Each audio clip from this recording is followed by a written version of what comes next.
Bueno, en esta segunda parte voy a tratar de poner menos efectos especiales para que sea más rápida la edición, pero quiero hacer algunas consideraciones respecto del valor de la P. Una de ellas es que, como dijimos, el punto de corte en 0,05 menor a ese valor es un punto de corte arbitrario. Entonces, a veces hay una falta de significación estadística. Por ejemplo, la P resulta en 0,06. Se dan cuenta que entre menos de 0,05, por ejemplo, 0,04 y 0,06 no hay mucha diferencia. Y entonces esta es una de las críticas que se hace a los valores de la P que están siendo muy criticados ya hace 20, 30 años, que se trata de estimular que se deje de usar, ¿no? Esta técnica o este parámetro para tomar decisiones en la salud pública y en la medicina basada en la evidencia, porque, bueno, son cuestiones que tienen que ver con la arbitrariedad de ese valor.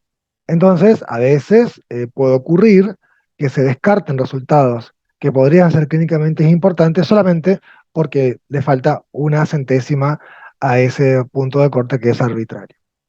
Y además, los valores de la P conllevan a la interpretación acrítica de algunos resultados en las investigaciones en salud, ¿no? Y en general. Esas son las críticas que se le hacen, entre otras, a los valores de la P. Personalmente me parece que si uno sabe algunos de estos conceptos que estamos mencionando, los valores de la P pueden ser un recurso útil en la investigación. Entonces, los valores de la P son muy dependientes del tamaño de la muestra que se toma. Y entonces, por un lado, si falta muestra, pueden ser no significativos cuando en realidad las diferencias son importantes, lo cual, si eso ocurre, es un ejemplo de error de tipo 2 que tiene que ver con eh, no poder rechazar la hipótesis nula cuando en realidad se podría haber rechazado. En las investigaciones, en realidad uno, antes de hacer el experimento, debe calcular la muestra que asegure una potencia estadística de tal manera que si hay diferencias, estas puedan ser eh, eh, vistas, ¿no? Pero a veces no se puede alcanzar por diferentes motivos. Por ejemplo, cuando un evento es extremadamente raro, el tamaño de la muestra necesario. Entonces, a veces puede ocurrir, como les mencionaba, que no se alcance la significación estadística, no porque no exista diferencias entre grupos, sino porque la muestra es escasa, porque eh, los valores de la P son muy dependientes del tamaño de la muestra. Si ustedes ven acá, hay dos ejemplos, el test de la T y el test de la Z. El test de la T para diferencia de medias y el test de la Z para proporciones.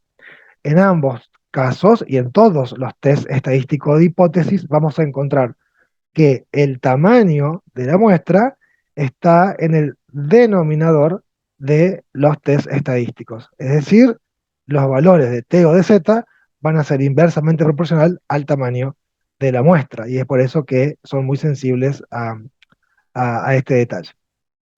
Por otro lado, en nuestro ejemplo de la vacuna contra la gripe, tenemos una diferencia de 1,16% en un grupo y 2,35% en el otro grupo. La tasa de gripe, de tener gripe, no de morir, sino que de tener gripe, en un grupo respecto del otro.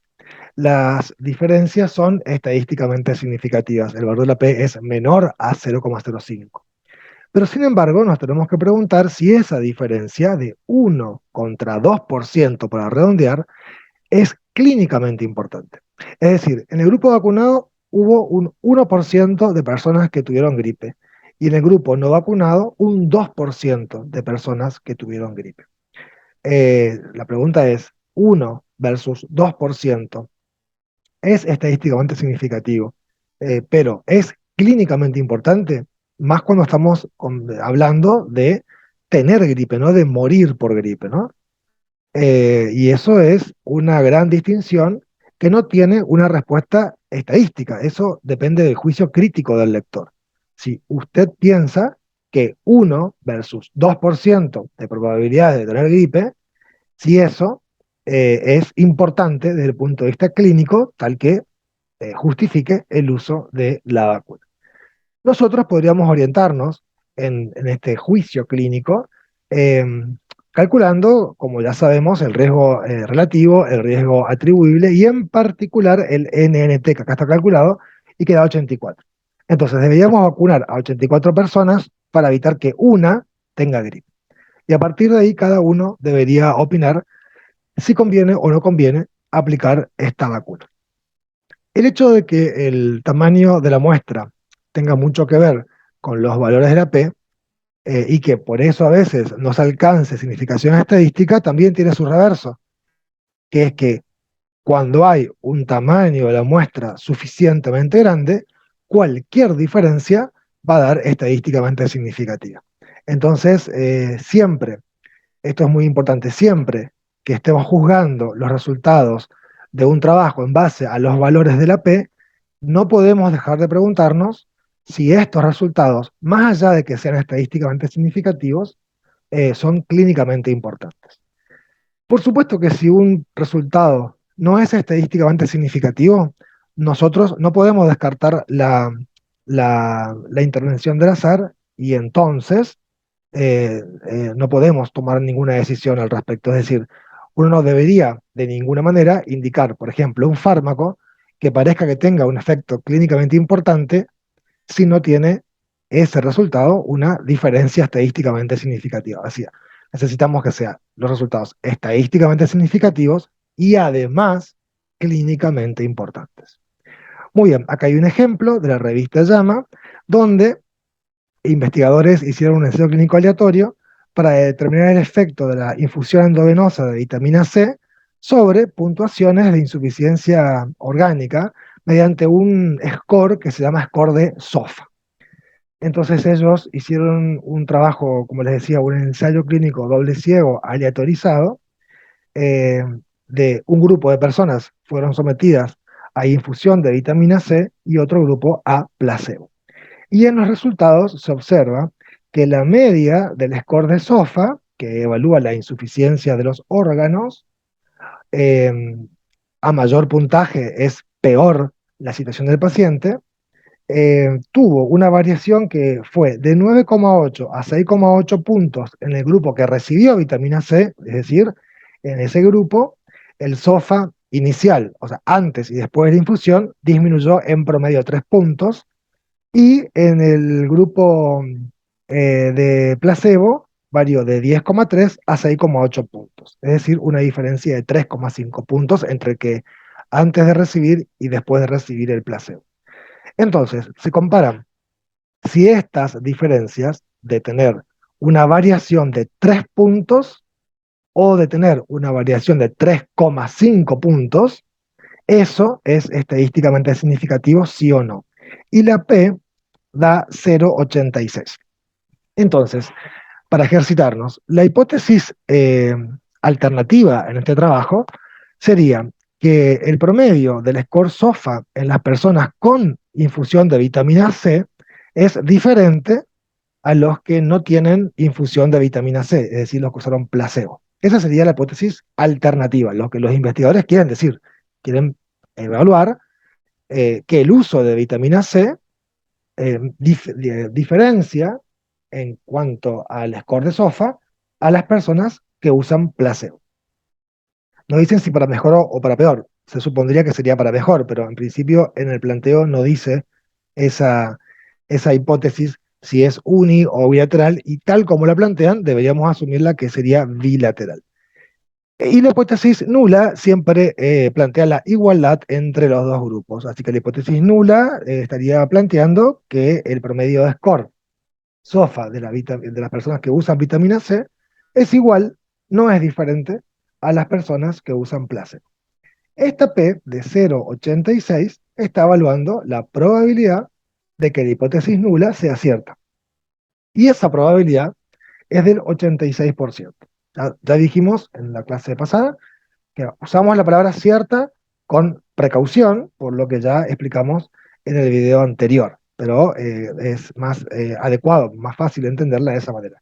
Sería más adecuado decir que los datos que tenemos en el set de datos de este experimento no sustentan la posibilidad de descartar la hipótesis nula. Entonces, si yo no puedo contradecir la hipótesis nula, bueno, no puedo decir que la vitamina C es mejor o peor que el placebo. Esa sería la consecuencia. Y en nuestro trabajo de simulación, para tomar un ejemplo, respecto del sexo masculino y la muerte en pacientes con ARM y COVID, vemos que la P es de 0,46.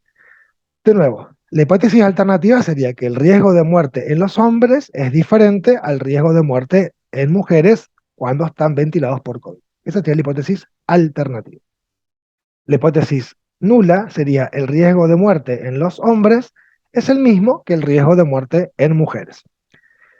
La P de 0,46 me está indicando la probabilidad de que esa hipótesis nula sea cierta. Es una probabilidad alta y entonces no se la puede descartar y entonces no podemos asumir que el riesgo de los varones es mayor o menor que el de las mujeres. Eso sería en general las consideraciones que hay que tener cuando estudiamos los valores de la P. Bueno, y ahora vamos a dedicarnos a estudiar los intervalos de confianza. Los intervalos de confianza los podemos entender como un rango de valores en los cuales se tiene cierta probabilidad de que esté contenido este famoso parámetro del universo. Como ejemplo, estoy desarrollando la idea de que queríamos saber qué porcentaje de la población de una ciudad del interior de la provincia del Chaco llamada Aviateray, qué porcentaje de esa población podía reconocer adecuadamente al vector de la enfermedad de Chagas, que es la vinchuca, ¿no? El triatoma infesta. Entonces acá ocurren estas situaciones con este ejemplo y con todos los que podamos considerar en nuestra ciencia, en la epidemiología. Los habitantes de Aviateray son más o menos 10.000 personas.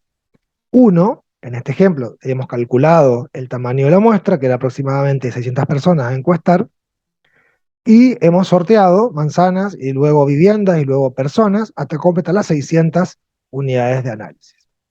De tal manera que teníamos una muestra con 621 personas fueron en total.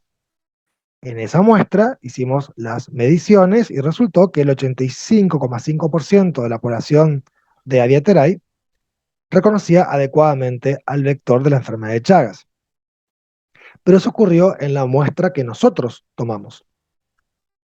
Uno podría haber tomado infinitas muestras de 600 personas en esa población de 10.000 habitantes. Tengan en cuenta que si de la muestra que yo tomaba variaba una persona o varias personas, ¿no? Se pueden formar infinitas muestras. Entonces ocurre que en cada una de esas infinitas muestras teóricas que se podrían haber tomado, es posible pensar que el porcentaje de población que reconocía adecuadamente al vector podría ser diferente. Entonces, la pregunta es, la estimación del parámetro en la muestra que se tomó de estas 621 personas fue de 85,5%. Pero, ¿cuál es la garantía que tenemos de que ese sea el valor del parámetro del universo? Siendo que se podrían haber tomado infinitas muestras y en esas otras muestras el valor podría haber sido diferente. ¿Cuál es la garantía de que tenemos de, de haber acertado con nuestra muestra al parámetro del universo? Bueno, garantías no hay, nunca hay garantías, ¿no? Pero los intervalos de confianza permiten estimar con un 95% de probabilidades eh, el rango de valores en los cuales se podría haber captado al parámetro que nos interesaba conocer. Entonces, en este ejemplo, el intervalo de confianza resultó entre 81,9 y 89%. ¿Cómo interpretamos ese valor?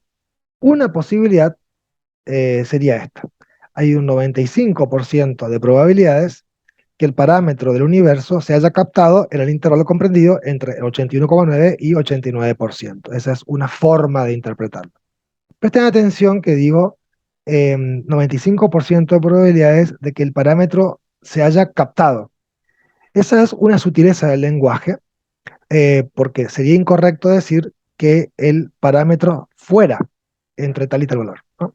Nosotros no tenemos forma de saber cuál es el parámetro. Tenemos una gran probabilidad de que entre esos valores se haya captado ese parámetro.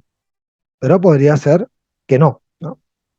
Y si no se captó el parámetro entre esos valores, el parámetro puede ser mayor o menor que el límite superior o inferior del intervalo de confianza. Bueno, decía, esa es una forma de interpretar los resultados. La otra forma podría ser, si repitiéramos el estudio en plano teórico, por supuesto que no se va a repetir. Uno hace una encuesta a 621 personas única vez, digamos, ¿no? No hace 100 veces eso. Pero si se hiciera eso 100 veces, en 95 de esos estudios, el valor que encontraríamos estaría comprendido entre 81,9 y 89%. Es decir, poniéndolos en términos del esquema que inicialmente habíamos considerado. Yo quiero conocer el parámetro del universo, que es el porcentaje de población de Adiateray que conoce adecuadamente al vector de la enfermedad de Chagas. La única forma de saber eso es entrevistar a las 10.000 personas que viven en esa ciudad, lo cual no es factible, porque requeriría tiempo, esfuerzo, dinero que no se dispone.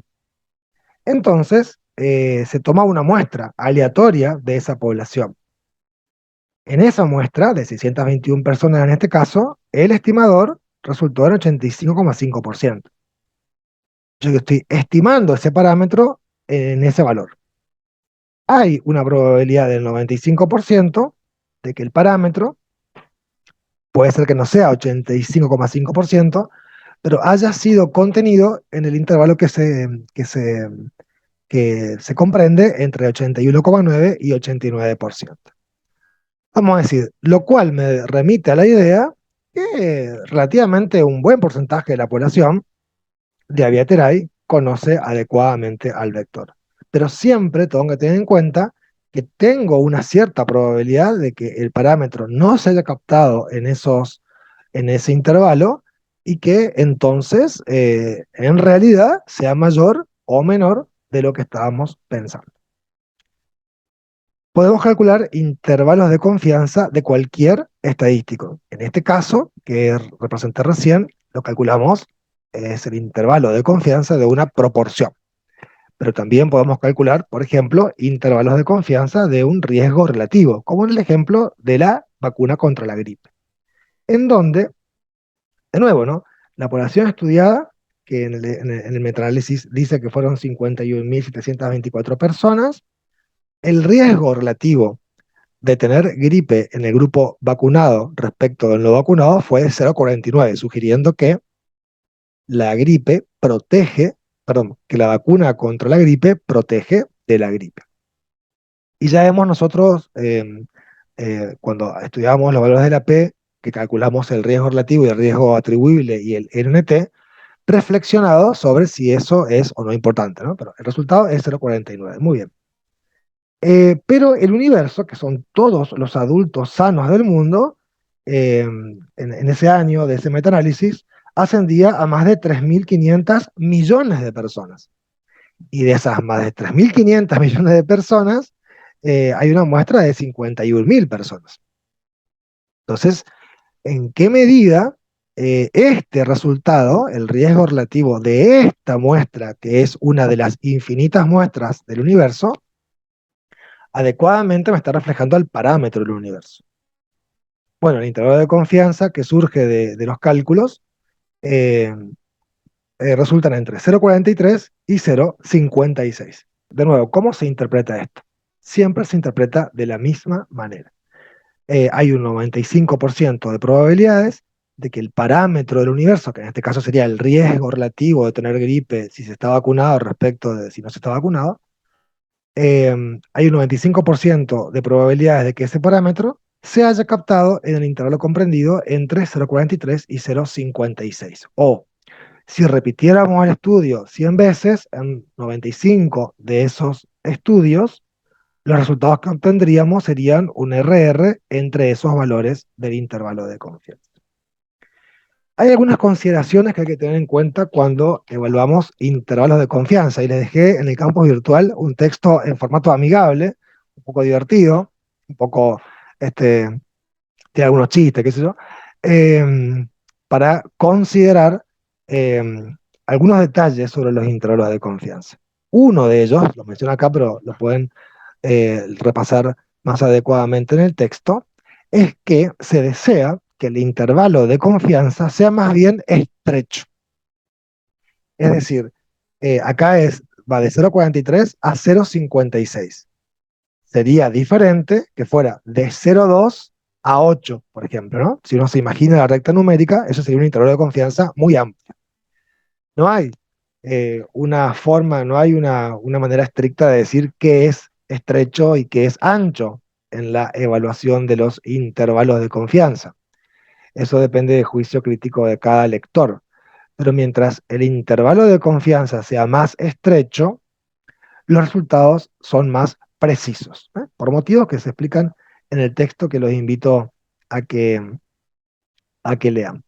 Y finalmente, los valores de la P y los intervalos de confianza, que hay como que hay tensiones en el campo de la estadística y hay muchos que, como les mencionaba más temprano, sugieren desterrar el uso de los valores de la P y solamente comunicar intervalos de confianza. Hay otros que plantean que se pueden comunicar los dos, eh, los dos estadísticos juntos, ¿no?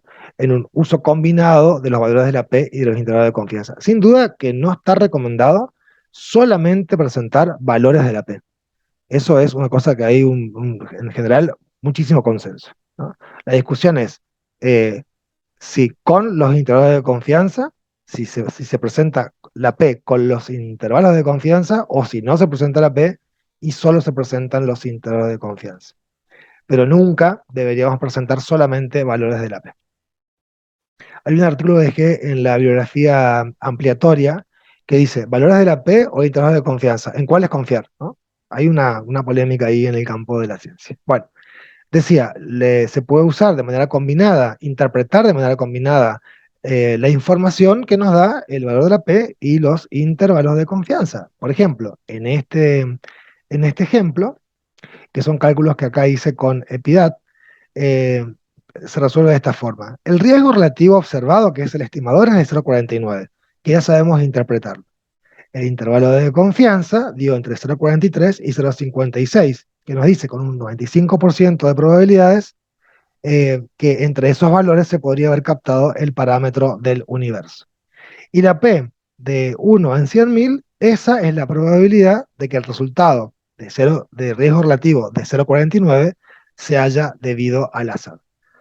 Como conclusión de esta información, yo podría pensar, primero, que la vacuna protege contra la gripe, que hay una probabilidad de que ese resultado se haya debido al azar es muy baja y que el parámetro del universo podría haber sido captado entre 0,43 y 0,56, que como vemos, cualquier valor comprendido entre 0,43 y 0,56, esto es un riesgo relativo, es menor en todo momento a 1. Es decir, que sugiere que la vacuna contra la gripe protege, en definitiva, contra la gripe. Hasta ahí es la significación estadística y la estimación de parámetros poblacionales. Ahora, con eso en mente, deberíamos pasar a juzgar eh, con nuestros conocimientos previos, con nuestro juicio crítico y clínico, si estos resultados son importantes desde el punto de vista clínico. ¿Son importantes desde el punto de vista estadístico? Sin duda, importantes en el sentido de que no se produjeron por azar, ¿no? Habrá que ver si esto, en efecto, sirve para disminuir la morbi o mortalidad de las personas. Y eso ya es un juicio de cada profesional. Fíjense este último ejemplo para poder interpretar nuevamente un intervalo de confianza. En este trabajo se examina la asociación de ser vegetariano con riesgo de cardiopatía isquémica y accidente cerebrovascular. Es un ejemplo de estudio de cohortes que hizo un seguimiento de 48.188 personas entre el año 1993 y 2001 y se evaluaron las tasas de cardiopatía isquémica y accidente cerebrovascular hasta el año 2016. Querían saber si el vegetarianismo se asocia a riesgo de cardiopatía isquémica y ACV, ¿no? Entonces compararon personas que comen carne, personas que comen pescado, pero no carne, y a vegetarianos, ¿no? Incluidos veganos. ¿Qué encontraron? Después de ajustar los factores de confusión sociodemográficos y de estilos de vida en las personas que comen pescado y vegetarianos, esas personas tuvieron un riesgo relativo de 0,87 para los que comen pescado y de 0,78 eh, para los vegetarianos de cardiopatía isquémica comparado con los consumidores de carne. Es decir, ser como consumidor de pescado o ser vegetariano se asocia a un menor riesgo de tener cardiopatía isquémica, ¿no? Comparado con los que comen carne. Veamos los resultados de los que consumen pescado. Riesgo relativo de 0,87, ¿no? Que representa un factor de protección. Intervalo de confianza de 0,77 a 0,99. Consideramos bastante estrecho ese intervalo, ¿no? O sea que el resultado es bastante preciso, no muy preciso, pero bastante preciso. Eh, las personas que comen, que son vegetarianas, de 0,78 entre 0,7 a 0,87. ¿Eh? Entonces, en el primer caso, con los consumidores de pescado, si yo redondeo el 0,99 a 1, a un riesgo relativo de 1, hay un problema ahí, ¿no? Porque un valor posible sería el riesgo relativo de 1. Y si el riesgo relativo fuera de 1, estaríamos diciendo que comer pescado no se asocia ni a mayor ni a menor riesgo de cardiopatía isquémica, ¿no? Dio 0,99, está ahí a menos de 1 milímetro de, de tocar el riesgo relativo de 1. Y en el caso de los vegetarianos, queda más claro que el riesgo relativo de cardiopatía isquémica en todo caso va a ser bajo, ¿no? 0,78, intervalo de 0,7 a 0,87. Es decir, como es un riesgo relativo, tenemos que pensar que el parámetro estaría captado entre esos valores y ninguno de esos valores es igual a 1 o mayor a 1, porque si ocurriera eso, estaríamos diciendo que o no se asocia o es un factor de riesgo para cardiopatía isquémica. ¿Y qué pasó cuando se compararon los vegetarianos, pero ya respecto del accidente cerebrovascular? Fíjense que dice, los vegetarianos tuvieron 1,2 de riesgo relativo para ACV comparado con los que comen carne, principalmente ACV hemorrágico, ¿no? Con un intervalo de confianza de 1,02 a 1,4. Es decir, que si bien los vegetarianos tienen menos riesgo de cardiopatía isquémica, tienen más riesgo de ACV, principalmente hemorrágico, que los que comen carne, ¿no? Entonces ahí uno debería ponerse los cálculos y ver qué, qué nos parece estos resultados para tomar alguna decisión respecto de nuestra dieta. Bueno, y por último, vamos a ver un ejercicio para aplicar el test del chi cuadrado, tomando como ejemplo los resultados del trabajo que hicimos de simulación sobre personas vacunadas o no vacunadas que están en ARM por COVID, y eso va en el próximo video mientras se termina de editar este, lleno de efectos, no sé qué efectos voy a poner, pero voy a poner luces de colores, estrellas y cosas divertidas, para que podamos seguir con el último tema, que es el test del chi cuadrado. Hasta luego.